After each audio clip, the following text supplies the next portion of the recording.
নমস্কার নমস্কার নমস্কার আমার প্রিয় বন্ধুগণ। আমি তুষার ভট্টাচার্য, আর আপনারা দেখছেন আমার ছোট্ট ইউটিউব চ্যানেল সোশ্যাল মিডিয়াস, যেখানে আমি প্রতিদিন কোনো বাস্তব বিষয়ের উপরে আলোচনা বা সমালোচনা করে থাকি। আজকে আমার যে বিষয়, সংবিধান এবং সমানাধিকার। আমার আলোচনার বিষয়বস্তু যদি আপনাদের ভালো লাগে, চ্যানেলটিকে শেয়ার করবেন, লাইক করবেন, সাবস্ক্রাইব করবেন। আর যদি ভালো না লাগে, ডিসলাইকও করবেন। আমি তাতে অনুপ্রেরণা পাব, ভুল ভ্রান্তিগুলি শুধরে নেওয়ার চেষ্টা করব। যাই হোক, বিষয় সংবিধান এবং সমানাধিকার। সংবিধানে কি বলছে? সংবিধানে বলছে যে প্রত্যেকটি মানুষের সমানাধিকার, সমান অধিকার। কিন্তু বাস্তব কি তাই বলে? বাস্তব কি সেই কথা বলে? বা বাস্তবে কি আমরা সেটা দেখতে পাই যে সংবিধান যেটা বলছে সেটা ঠিক? ধরুন, একটা উদাহরণ দিই। অজস্র উদাহরণ দেওয়া যায়, একটা উদাহরণ দিই। ধরুন, আমি কোটিপতি, আমার পাড়াতে বা মহল্লাতে নিম্ন মধ্যবিত্ত ঘরের একটা ফ্যামিলি থাকে। তার একটা ছেলে আছে, আমারও একটা ছেলে আছে। একই সঙ্গে পড়াশোনা করে, দুজনের মধ্যে বন্ধুত্বও আছে। কিন্তু কোনো কারণবশত সেই বন্ধুত্বে হয়তো একটু এদিক ওদিক হয়ে গেল, কথা কাটাকাটি থেকে মারধর পর্যন্ত গড়িয়ে গেল। মারধরটা আমার ছেলে, যেহেতু আমি কোটিপতি, আমার ছেলের সাথে আরও 2-4 জন ছিল, সেই নিম্ন মধ্যবিত্ত ফ্যামিলির ছেলেটাকে বেধড়ক মারার ফলে তার জীবনটা প্রায় যায় যায় অবস্থা। হাসপাতালে ভর্তি হলো, পুলিশে দৌড়ালেন তার বাবা মা, মেডিকেল পরীক্ষা, রিপোর্ট সবই জমা পড়ল, কেস হলো।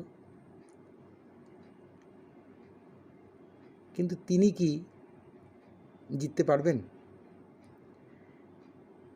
কোর্টে কেসটা ডিসমিস হয়ে যাবে, লোয়ার কোর্টে। আমি প্রভাবশালী, আমি কিনে নেব, উকিলকে কিনে নেব, এবং তাই হচ্ছে। আপনি সুপ্রিম কোর্টে যাবেন, সেখানেও আমি কিনে নেব, কেসটা দাঁড়াবে না। তাহলে সমানাধিকার হলো? আমি কি অধিকারটা, উনি নিম্নবিত্ত পরিবারের ছেলেটা কি সমানাধিকার পেল না? পয়সা, প্রভাবশালী, আমি একটা আগেও ভিডিও করেছি, দেখে নেবেন প্রভাবশালী ব্যাপারটা কী। এই প্রভাবশালীরা এতটাই ছেয়ে আছে যে কোনো জায়গাতে আপনি বিচার পাবেন না, সঠিক বিচার পাবেন না। যার পয়সা আছে, যেখানে পয়সা আছে, হ্যাঁ, আমার এই কথা অনেকেই হয়তো প্রতিবাদ করবেন না, কিন্তু আপনার একটু বুকে হাত দিয়ে বলুন তো, আজকের দিনে সঠিকভাবে বিচারটা পাওয়া যাচ্ছে কি না? কেউ পাচ্ছে না। সঠিক বিচার খুব কমজনই পায়।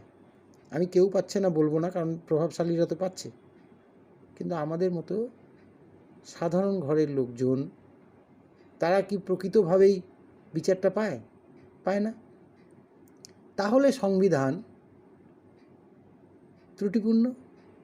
এবার আমি যদি বলি ত্রুটিপূর্ণ, তাহলে সেটা হয়তো সংবিধানকেই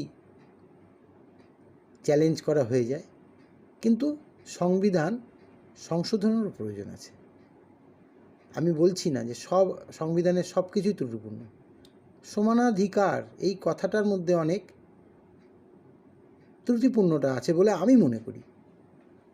শুধু এইটার ক্ষেত্রে আমি একটা উদাহরণ দিয়ে বোঝানোর চেষ্টা করলাম। আপনারা যারা আমার এই ব্যাপারটাকে নিয়ে একটু ভাববেন, রাত্রিবেলা একটু সময় নিয়ে ভাববেন যে আজকের যে টপিকসটা বা বিষয়টা আমি তুলে ধরলাম, যে আমরা কি সঠিকভাবে সংবিধানের সমানাধিকারের যে কথাটা বলা আছে সেইটা কি আমরা পেয়ে থাকি? আমরা পেয়ে থাকি না।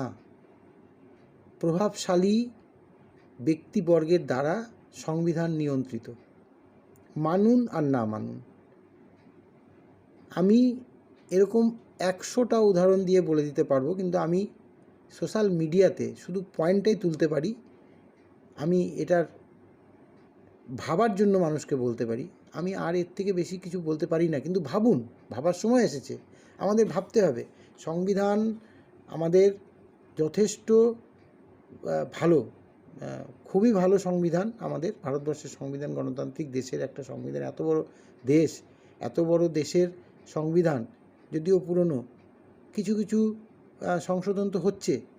তো আমিও মনে করি যে মানুষের এই যে সমস্যাগুলি হয়, সমস্যাগুলি যদি সঠিকভাবে সঠিক জায়গায় প্রয়োগ করা যায়, তাহলে সংবিধান সংশোধন হতে বাধ্য। আমরা কি সেই জায়গাটায় নিয়ে যেতে পারবো না? আমাদের কি, আমাদের যে আমরা যে জনগণ, সাধারণ জনগণ, আমাদের শক্তি তো প্রচুর। এই শক্তি দিয়ে আমরা কি পারবো না? কিন্তু আমরা পারছি না। আমরা হেরে যাচ্ছি, অর্থের কাছে হেরে যাচ্ছি, প্রভাবশালীদের কাছে হেরে যাচ্ছি। মানে ম্যান পাওয়ার, মাসল পাওয়ার, মানি পাওয়ার, সবার কাছে আমরা হেরে যাচ্ছি।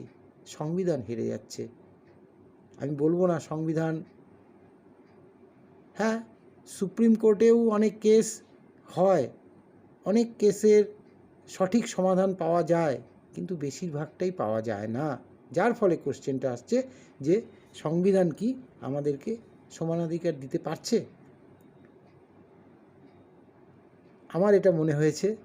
আপনারা ভাবুন। যদি কমেন্ট করে জানান আমাকে, আমি খুব উপকৃত হব। আমি ভাবি যে আপনারাই আমার শক্তি।